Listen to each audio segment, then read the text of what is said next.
फिलोरा में स्वाद है, क्वालिटी है। सबसे बेस्ट क्वालिटी इतने दिन से मेंटेन किए हुए, जबरदस्त। फिलोरा चाय एक नंबर लगती है, कड़क है चाय, बहुत अच्छा फ्लेवर है, यानी पीने में बहुत स्वाद आता है।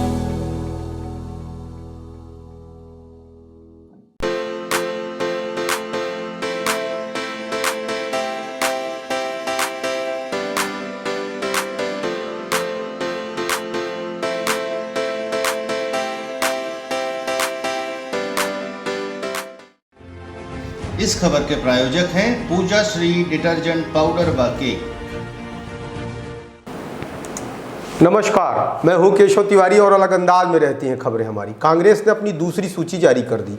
उम्मीद की जा रही थी कि मैहर से कांग्रेस से नारायण त्रिपाठी को टिकट मिलेगी, लेकिन कांग्रेस पार्टी ने मैहर के नगर पालिका के अध्यक्ष रह चुके धर्मेश घई को टिकट दे दी। जैसे ही उनके नाम की घोषणा हुई, वैसे ही कांग्रेस के कार्यकर्ता नहीं बल्कि धर्मेश घई भी चौंक गए। कार्यकर्ताओं को तो यह उम्मीद थी ही नहीं कि धर्मेश घई को भी टिकट मिल जाएगा, लेकिन धर्मेश घई को भी इस बात की उम्मीद नहीं थी कि उन्हें टिकट मिल जाएगा। कमलनाथ पूरे साल चिल्लाते रहे कि टिकट उसी को मिलेगी जिसका सर्वे में नाम होगा। अब कमलनाथ इस बात का खुलासा अगर कर दें कि आखिरकार कौन सी सर्वे एजेंसी ने धर्मेश का नाम जीतने वाले उम्मीदवारों में डाला है। धर्मेश घई मैहर में नगर पालिका का चुनाव उस समय इसलिए जीत गए थे कि अघोषित रूप से नारायण त्रिपाठी ने धर्मेश का समर्थन कर दिया था और धीरज पांडे चुनाव हार गए थे। धर्मेश का पूरे मैहर विधानसभा क्षेत्र में कितना बड़ा जनाधार है, कितनी वोट उन्हें मिलेंगे, यह तो चुनाव परिणाम आने के बाद ही सबको पता चलेगा। लेकिन इतना तो तय है कि मुख्य मुकाबला आज भी भारतीय जनता पार्टी के प्रत्याशी श्रीकांत चतुर्वेदी और नारायण त्रिपाठी के बीच ही होगा। विशाल खबर से बातचीत के दौरान नारायण त्रिपाठी ने कहा कि अब मैं विंध्य जनता पार्टी से चुनाव लड़ूंगा। कांग्रेस ने मुझे इसलिए टिकट नहीं दिया कि वह चाहती थी कि मैं अपने विंध्य के मुद्दे को त्याग दूं, लेकिन मैं विंध्य के मुद्दे को त्याग कर कोई राजनीति नहीं करना चाहता।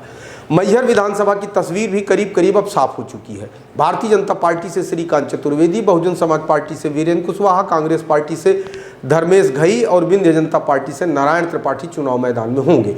अभी बहुत कुछ ऐसे भी प्रत्याशी होंगे जो निर्दलीय भी चुनाव लड़ेंगे। कांग्रेस से धर्मेश को प्रत्याशी बनाए जाने के बाद कई लोगों ने तो यहां तक कह दिया कि इससे बेहतर तो कांग्रेस के रामनिवास उर्मलिया को प्रत्याशी बना देती, उन्हें ज़्यादा वोट मिल जाते। लेकिन कांग्रेस ने जिस तरीके से प्रत्याशी का चयन किया है, उसे देखते हुए तो ऐसा नहीं लगता कि कांग्रेस प्रदेश के अंदर सरकार बनाने के लिए लड़ाई लड़ रही है।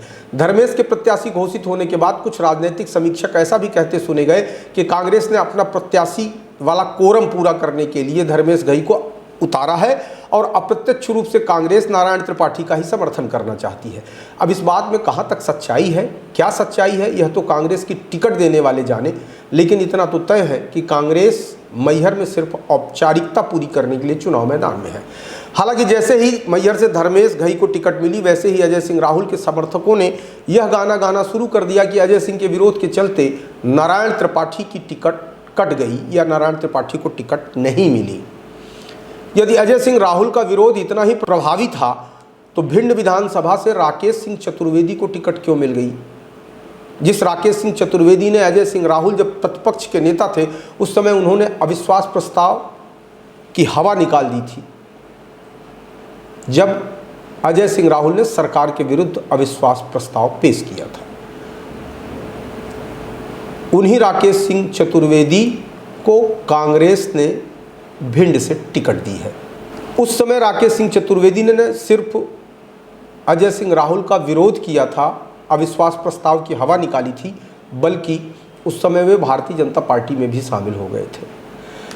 आज की तारीख में टिकट के लिए वह नेता मोहताज होता है जिसका जनाधार नहीं होता। जिस व्यक्ति के पास जनाधार है वह व्यक्ति निर्दलीय चुनाव लड़कर के भी चुनाव जीत जाता है। जिस नेता ने जनता की वकालत छोड़कर पार्टी की जू हजूरी करना शुरू किया, उस नेता के हाथ में सिर्फ पछताने के अलावा कुछ नहीं रह जाता।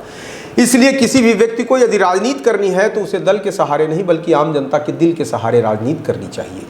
कांग्रेस ने नारायण को टिकट नहीं दी, इस बात को लेकर निश्चित तौर पर नारायण त्रिपाठी भी हैरान तो हुए होंगे, लेकिन नारायण त्रिपाठी की राजनीतिक शैली को देखने के बाद यह कहा जा सकता है कि वह हताश नहीं होंगे, क्योंकि आज की तारीख में नारायण त्रिपाठी अपने आप में मैहर में एक स्वयं में राजनीतिक दल है।